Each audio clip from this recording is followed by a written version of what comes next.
বন্যায় ভাসছে দেশের একাধিক রাজ্য। হাজার হাজার মানুষ গৃহহীন, মাথার উপর খোলা আকাশ, দুমুঠো অন্নের জন্য হাহাকার।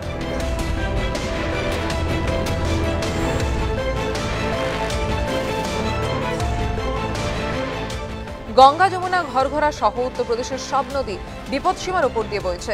এলাহাবাদ, বারাণসী, গাজীপুর, বালিয়ার বিস্তীর্ণ অংশ জলের তলায়। বারাণসী ঘাট থেকে গলি যেদিকে চোখ যায় শুধুই জল। এলাহাবাদ থেকে 25 কিলোমিটার দূরে একটি আস্ত ফরচুনার গাড়ি জলের তোড়ে ভেসে গিয়েছে। একই হাল বিহারেও।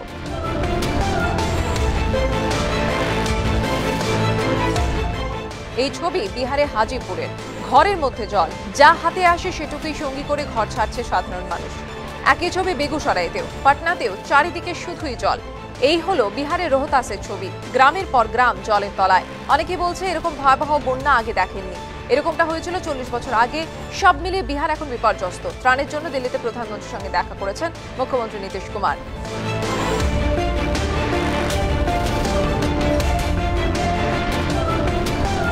বন্যায় বিপর্যস্ত মধ্যপ্রদেশও।